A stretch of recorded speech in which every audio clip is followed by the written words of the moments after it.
Welcome to this explainer. Today, we're tackling a real-world scenario that, let's be honest, can sometimes cause a little unnecessary stress if you're navigating it in English, and that's ordering at a busy cafe. But don't worry, by the time we're done here, you're going to feel completely confident stepping up to literally any counter. So let's just dive right in. For here to go, it's the classic barista question, right? You've been waiting in line, you finally step up, and bam, you're suddenly hit with this rapid-fire question. It can definitely feel like a high-pressure moment. But we're going to break down this entire interaction from the second you walk through the door to the moment you walk out with your perfect cup of coffee. So here is our roadmap for today. First, ordering your perfect drink. 2, adding a delicious snack. 3, customizing like a pro. 4, paying the bill. And finally, 5, mastering barista bonus phrases. All right, let's kick things off with Section 1, ordering your perfect drink.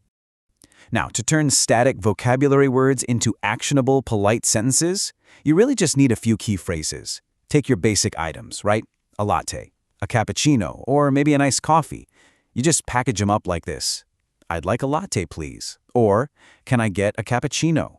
Or, I'll have an iced coffee.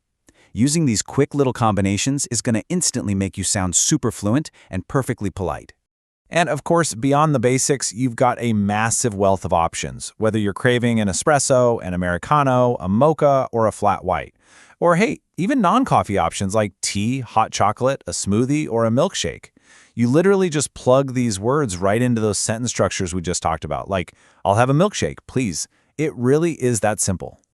But sometimes you look at that huge menu board and you just can't decide.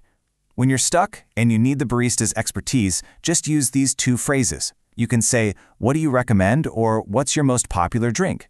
This doesn't just solve your indecision, it actually sparks a really natural, friendly conversation with the person behind the counter.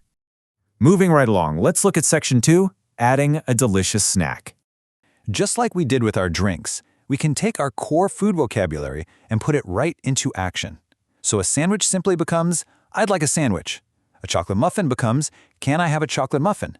And a brownie transforms into, I'll take a brownie, please.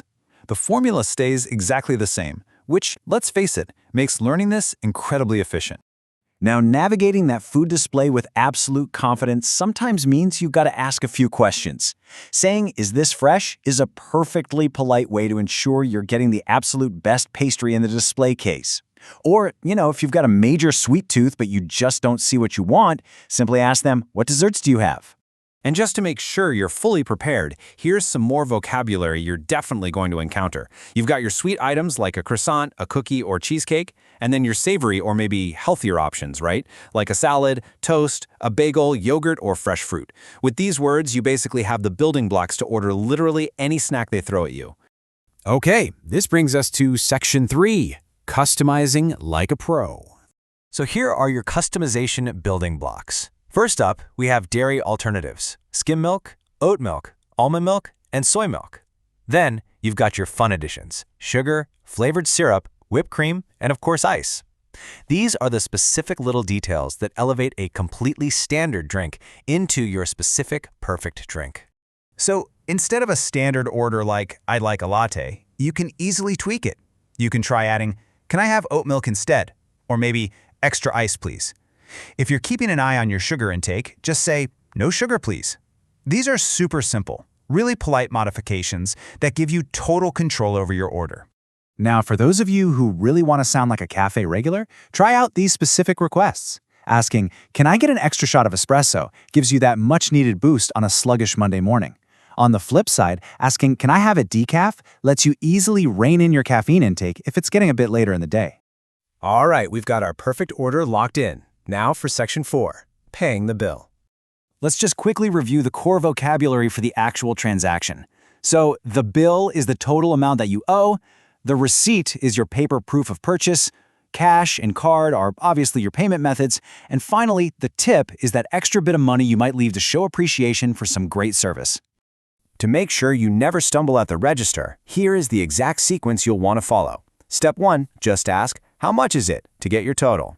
Step 2, you're going to confirm your payment method by asking, can I pay by card? Step 3, if you need it for your records, say, could I have the receipt, please? And Step 4, if you're paying with cash and you want to leave the leftover coins as a tip, you can just simply say, keep the change, thank you. Finally, we arrive at Section 5, Mastering Barista Bonus Phrases. Taking a second to decode these really common expressions is going to ensure you are never caught off guard. For instance, the barista might prompt you with, "Can I get anything else for you?" right before they ring you up.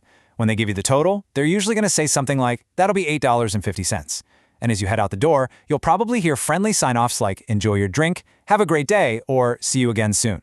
Knowing that these phrases are coming means you absolutely won't miss a beat.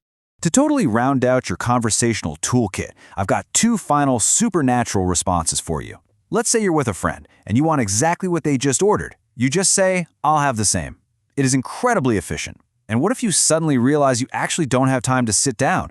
Just say, "Can I have that to go?" This actually circles right back to that very first question we tackled at the beginning of this explainer.